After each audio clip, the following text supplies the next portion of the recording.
kami ng hanap po ng paraan eh, para para ho makasal lang talaga. Oo, ay di yun. Mabuti may nakita tayong article urgent report. Minsan po talaga kahit nag-a-upload, minsan talaga na at syempre, masecure naman yung inyong inyong pagsasama. So, sige po, bago po tayo magsimula ng kasalang sibil ay tayo po muna ay mananalangin na po. Wala na po ni Rachel. Sa ngalan ng Ama ng Anak ng Espiritu. Panginoon, sa harapan mo ay ilalapit namin ang dalawang anak na sina Angelo Cruz at Teresa Catalan, nagkasuntong magsama sa isang buo. Naniniwala sila na isang kabanalan ang maging legal ang kanilang pagsasama. Tatahakin nila, O Ama, ang ibang yugto ng buhay na nangangailangan ng gobyerno. Naway ikaw ang manguna sa anumang bagay na kanilang nagsin. Ngayon din, basbasan mo po ang mga magulang nila na walang hinangantuni ang kabutihan sa kanila. Ang mga tatayong pangalawang magulang, mga ninong at ninang, na maging gabay sa kanilang pagsasama. Naway may isang katuparan nila ang tutuloy ng mga pangalawang magulang. Sila ang maging halimbawa ng paggawa ng kabutihan. Sa iyo, Ama, isinusuko namin ang aming sarili tungo sa masagan at magandang buhay. Ang samo namin ito ay hinihingin namin sa iyong ipagkaloob sa ngalan ni Jesus na aming pinapagligtas. Amen. Tayo po ay sa mapagpala at mabiyayang umaga po muli sa ating lahat. Sa mga magulang po, sa mga ninang at ninang, sa mga kamag-anak, especially kay Angela at kay Odessa. Isang malaking karangalan po na yun nga po, ang kasal po ni Angela at Odessa ay pinagkatiwala po ay dito po sa atin po sa kasalang sibil sa pamamagitan po ng pagkakasal ng punong bayan. Ang pagkakasal po ng punong bayan, ito po isang pribilehiyo po na binibigay po ng batas dahil binibigyan po kami ng kapangyarihan para po lumagda sa kontrata ng kasal o kaya magsagawa po ng kasal. Siyempre po, ito po ay isang sagradong institusyon po ng estado po ng ating pong pamalahan, kaya napakatibay po ng kasalan ito. Katulad din po ito, ika nga namin lahat po ng kasal, kasi lahat naman po ng kasal ay ang sinusunod po nila ay batas. Ito lang po siyempre po, itong ating ito ay direkta. Kasi yun mo po sa mga iba't ibang mga relihiyon, po, yung kasal po ng pastor, na ministro, na pari, ng judge, lahat po yan ay batas ito nga po sinusunod. At yan po lahat na yan, yung certificate of marriage, lahat po yan ay dito po nire-restore sa munisipyo. Kaya talaga napakatibay. Ang lagi lang mo namin ipinapayo, kahit po kayo kasal na dito sa kasalang sibil, ay malaya pa rin kayo magpakasal sa simbahan. Kung ano man po ang kinahaliban ninyo na religiyon. Kaya po ay parehas po. Kaya lagi pong ina-advise namin na pagdating ng panahon na gusto nyo magpakasal sa simbahan, mas maganda po. Dahil tayo po sa relihiyon natin, sa Katoliko, tayo po ay may 7 sakramento. Yung una, yung binyag, bulbil, communion, pang-apat itong patrimonyo, yung sakramento ng patrimonyo, kasal. Para po at least ay matanggap po ninyo yung sakramento niyo. Kapag kayo naman ay kinasal sa simbahan. Hindi po bawal yun. Ang bawal po, hindi yung magpakasal sa iba. Dahil labag po sa batas iyon. Nanay? Kaya lagi po in-advise namin na kahit po kayo kasal na dito, magpakasal po kayo sa simbahan. Siyempre po, kayo ay ilang years po kayo 6 years. Tapos po kayo magkasama po kayo sa ibang bansa Nung pandemic kayo wala po dito, Kita nyo, talagang yung pinagdaanan nyo rin sa 6 years, at least nakikilala nyo na ng mahusay yung bawat isa. Ano po, yun doon na yung pinaka-advantage. Ano, sabi nga ay, dahil kayo naman, nagsasama na rin, ano, kulang na nga lang ay yung basbas, batas. Ano po, ang pagpapakasal ko, yung pag-ibig naman. Disko. Ang pagpapakasal ko, yan po pumapasok yung mga malalaki mga responsibilidad. Obligasyon. So, unang-una, isa yung dalawa, obligasyon yung responsibilidad ninyo, siyempre, mamahin yung isa't isa. At siyempre, yung kasal, paninyo. Yun po. Ano pa mang mangyari, ano pa mang mga pagsubok na dumating, problema na dumating, wala nang paninigyan yung kasal. Yun po. At siyempre po, yung mahalagaan nyo yung isa't isa. Ano po? Mapa-district, kahit ako mahalagaan yung isa't isa. At siyempre po, yun po, hindi pa pwede mawawala yung i-respeto nyo yung isa't isa. So, yun ang nagdaruan na rin. Huwag na huwag mawawala yung respeto. At saka po, siyempre, kapag ka po kayo nagkaroon na ng anak, yan, yung obligasyon pa rin po tayo dyan, responsibilidad. Bilang tayo ng magulang, responsibilidad natin na ang ating mga pagiging anak ay tutuwag natin ang mga pag-asa. So, siyempre, tutuwag natin ang may tapos sa place. At yung kailangan bibigyan natin sila ng edukasyon. Kailangan natin pag-aralin ang ating anak.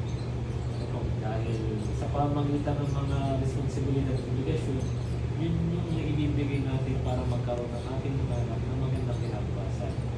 Ano po, katulad po yun ng ginawa ng inyong mga magulang. Kayo ay pinalaki ng maayos, pinalaki kayo ng may takot sa Diyos, at kayo ay pinag-aral.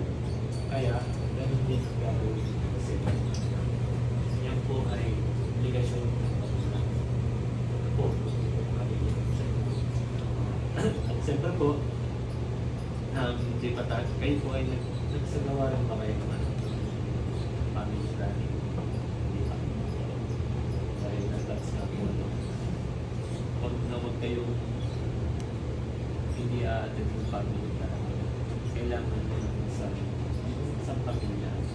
Dahil doon tinuturo para at least hindi ka mahirapan sa pamumuhay bilang may pamilya. Ano po, sa family planning mo lang muna, walang binabanggit doon, kundi kaya may sinasabi ang batas kung ilan ang inyong magiging anak. Ano po, kalimitan naman po, yung pinag-uusapan sa family planning, yung pagtungbuhay may pamilya, ika nga ay kaya niyong buhayin. Yun nga po, sa batas po, wala naman nabanggit na kung apat o ano, kung ilan ang anak. Ano po, ang pinapaliwanag lang po doon, kung kaya niyong buhayin, kaya niyong bigyan ng obligasyon ninyo, yung suporta, ay walang problema po sila. Basta yung kaya nyo. Ang mahalaga lang po doon ay mamanage nyo po ng maayos. Ika nga kayo ay hindi mahirapan. Ano naman po yun? Bago na nga, pares naman po kayo may work. Mas yung mga pinaplano nyo po sa buhay, mas maganda nyo makakapit kasi makapatuloy po kayo. Ano po, medyo ngayon, siyempre, si Desa, siyempre, medyo may months,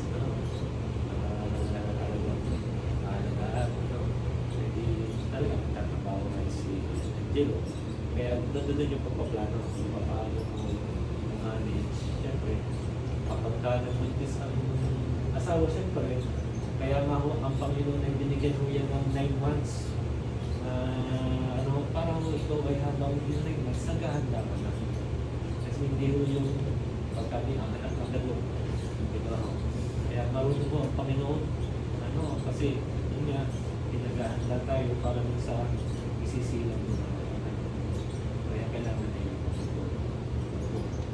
Pero siya, kayo naman maswerte dahil may trabaho nga.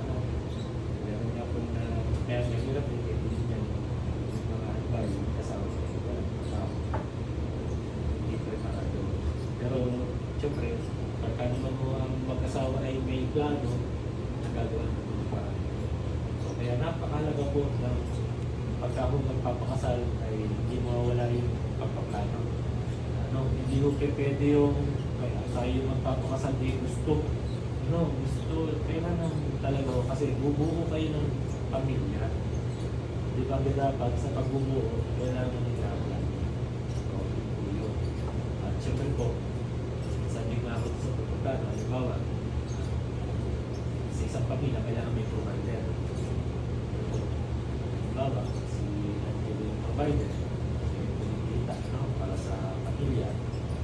Sa pagdidesisyon ko, ay hindi po ikaw, porque ikaw ang provider, ay ikaw na lamang ang magdidesisyon.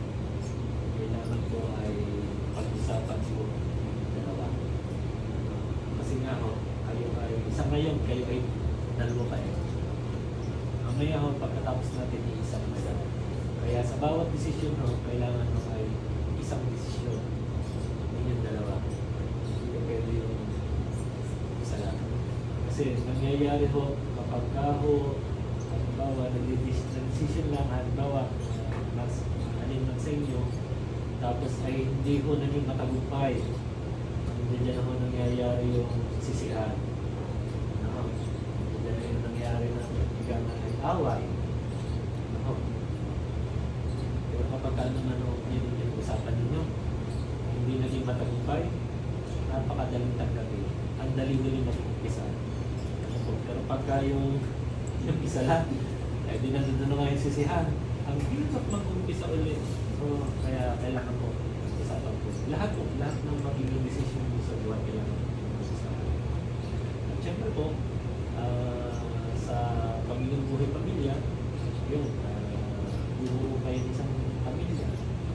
Hindi kayo ay hihiwalay na kayo sa inyong mga pamilya. Pero hindi porque sabi niya hihiwalay ay mayon talaga ibig sabihin ng hihiwalay, ika nga, kaya kayo magtatayo ng isang pamilya, ay yun sa pamamagitan ng mga kalungan sasali. Pero yung pamilya, nandiyan yung parang suporta. At syempre, sa pag-ano po sa pamilya pa rin, at syempre, Angelo, hindi lang si Odessa ang mahal mo. Hindi lang siya yung tatanggapin mo. Yung buong pamilya.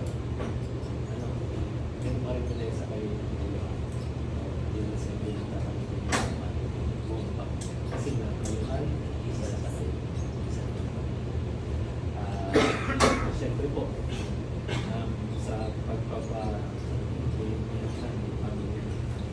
pamilya na kayo, hindi po nawawala yung pagsuno, pag-umarating, akipat na po natin yan. Alam na alam po yan ang inyong mga magulang. Ang inyong mga ninong at ninang, alam na po nila na may mga pagsubok na dumarating siya. Yung mga naman mga sa kabila ng mga pagsubok, yung naman pag-inawaan naman po yung dumarating. Kailangan lang po dyan, halimbawa, sikreto lang mo dyan sa maayos na pagsasama.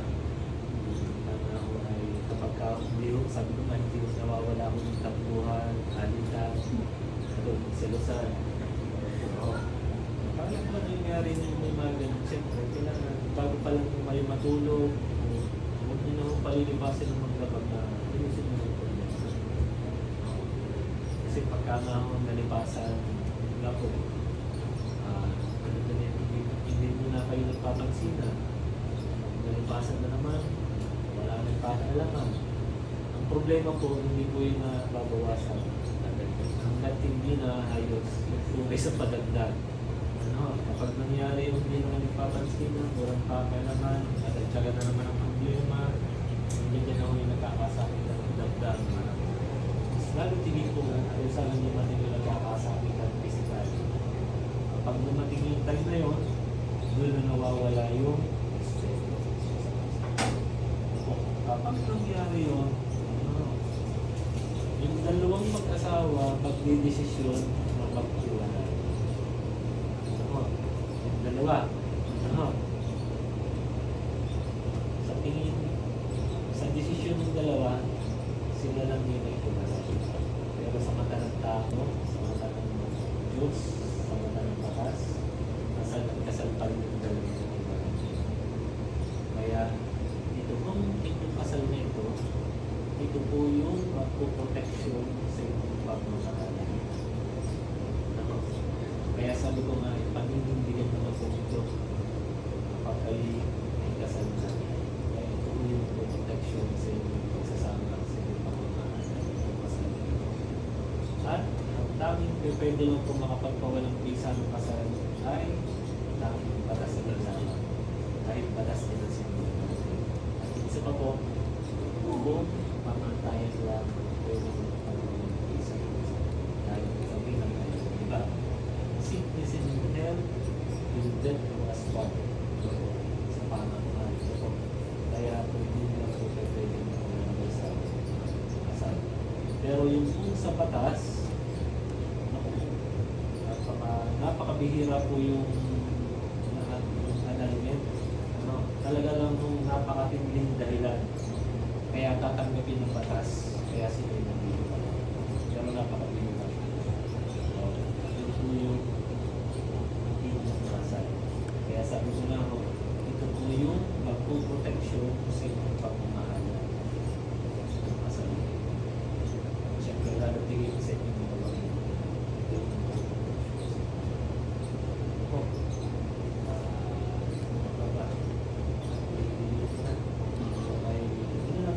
Pahapyaw lang naman po yung para at least para sa ganang kayo po ay naihanda namin siyempre ngayon sa mga darating na panahon sasama saka yun isa pa po pala yun po sabi ko na pagtanggap ano po paninindigan nyo na ano po kahit pa po ano pang mga ugali o discover mo sa iyong asawa, kailangan mo na nagpatuloy.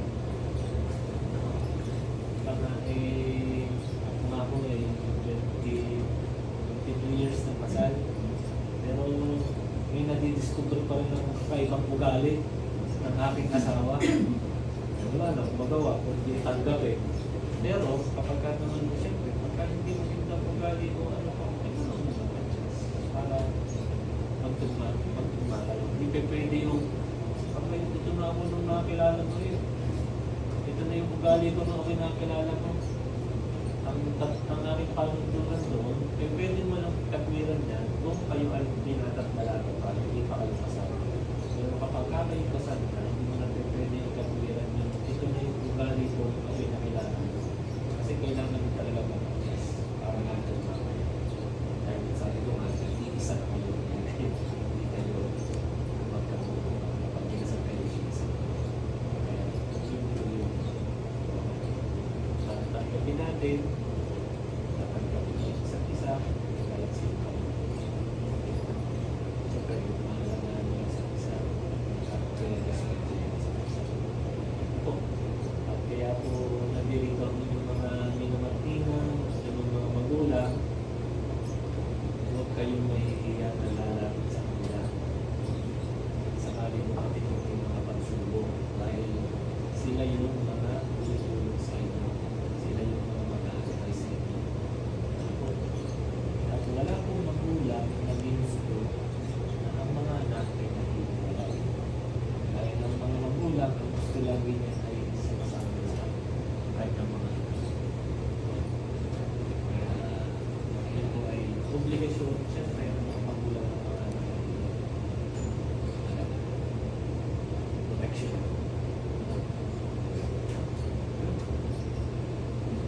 Kung ay pahapyaw lang po yun sa papasukin nilang buhay pamilya. No? Kasi, alam mo naman na malalagpasan nila yung papasok na darating dahil spiritual na kayo ay kasama. Kayo ay experience ng pagpasok kaya mas magiging matibay dahil kayo ay ligay.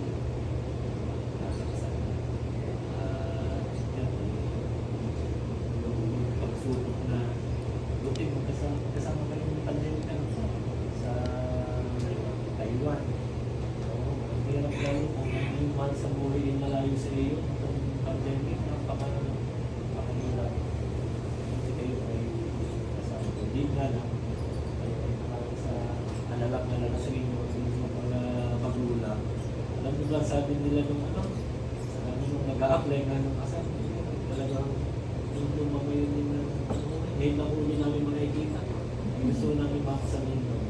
Kasi siguro talaga nakakita. Kaya tatanungin ko kayo ba ngayon talaga desidido sa mapapasukan yung buhay ng may pamilya.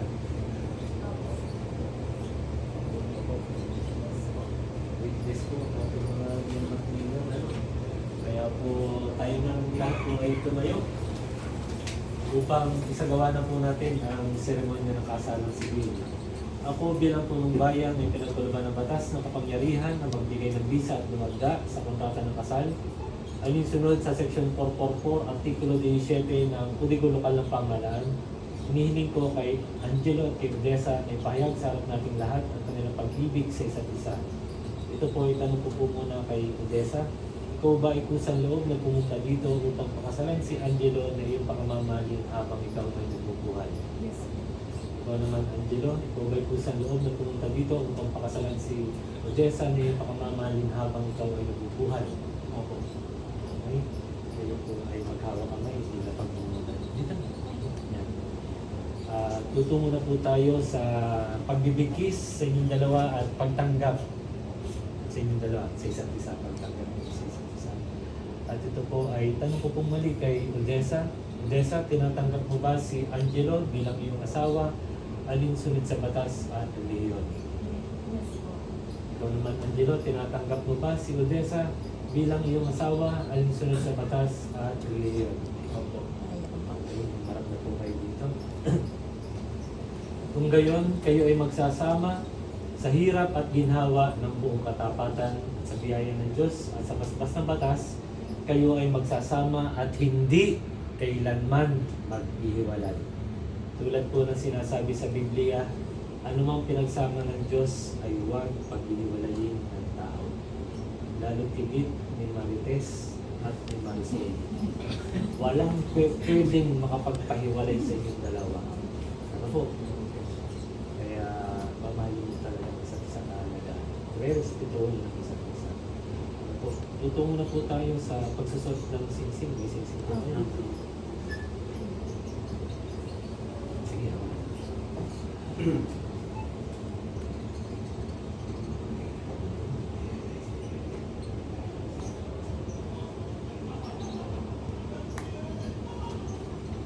Ang pagsusuot ng mga singsing, ang mga singsing na ito ang siyang magiging sagisag ng inyong walang katapusang pag-ibig sa isa't isa. Ang mga singsing na ito ipagkakalit mo sa isa't isa bilang pagiging tunay ng mag-asawa. Ang singsing na ito po ay bilog, walang putol, walang hangganan, walang katapusan. Kaya, panghabang buhay, naiikot ang pagmamahalan sa inyong dalawa at sa inyong pamilya. At ang singsing na ito po yung nagpaparamdam na kahit saan pa man kayo pumunta, kapag susuot niyo sa singsing na ito, ramdam na ramdam niyo na kasama niyo yung isa't isa. Ano po, lalo tigit nga po kapag kayo ay nagtatrabaho, napapa-assign sa ibang lugar, kapag kasuot-suot ninyo, lagi ninyong ramdam na kasama niyo. Angelo, napakahiwagan ng singsing na ito. Ano po, dahil ito yung nakakahiwas sa puso. Itong singsing na ito. Kapag nakakita ka ng mas maganda kay Odessa, Angelo, mapapahawa ka na lang sa singsing. At mapapabanggit ka ng, sorry, I'm married. Ano po, kaya lagi ko pong nahahawakan ng singsing. Ganun po kahalaga talaga ang singsing. Ano po, siyempre kahit po Odessa, kahit ikaw ay nasa bahay lang, kailangan suot mo pa ng singsing. Dahil sabi ko nga, kapag suot nyo, ramdam na ramdam ninyo na kasama nyo pa rin isa't isa. Ano po? Kaya ikaw muna, Odessa, itututok mo muna sa kanan, palisising niya, kanan. Yan. Tapos babanggitin mo yung kanyang pangalan at susundan mo yung sasabihin ko. Sige. Angelo, Tanggapin mo tanggapin mo at isuot at isuot at pagkaingatan at ang pagkaingatan singsing na ito ang singsing na ito bilang tanda bilang tanda ng aking pagmamahal ng aking pagmamahal at ng aking katapatan. at ng aking katapatan. Santo.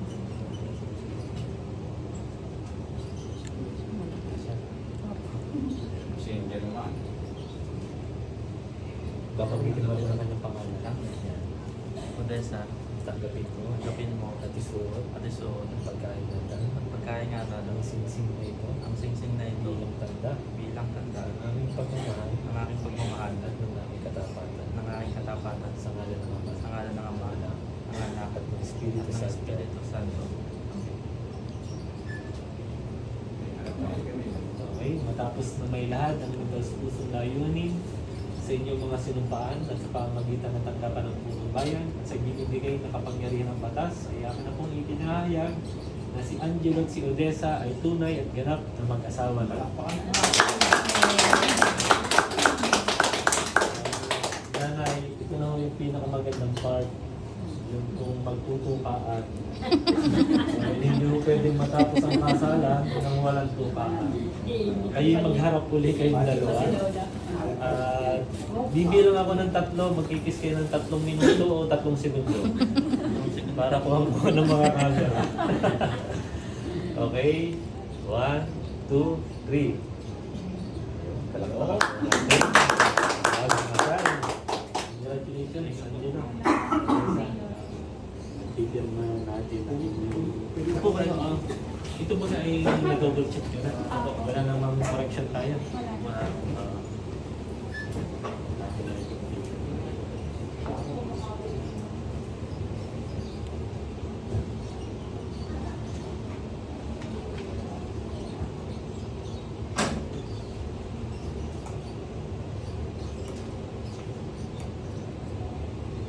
Ilan na wala ang balik sa Ang walang pumabalik sa 23. hanggang makapanganak na din ako.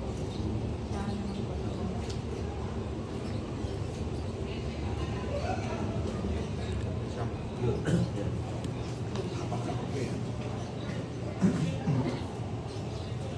Ang magulang ni Angelo ay Angelo. Nandito magulang. Sa barangay. Malaban ba ito? Ang anak ni si Angelo. Okay, akala ko si Odessa.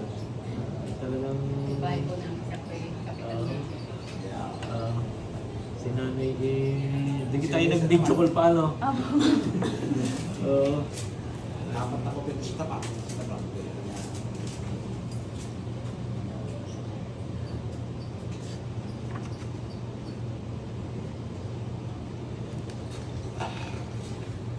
Parang retired ka na ka? Oo. Oo na. Sino na? Si Paring Pilino na sa iyo. Oo, Nag-retiro, no? Early naman yung kanya, no? Oo, yung compulsory sa Gadana. Oo nga, no? Hindi, mas mataas naman ang makukuha mo. Oo. Oo, na benepisyo. Oo. Wala. Yun, namamasada, tapos ay yung pag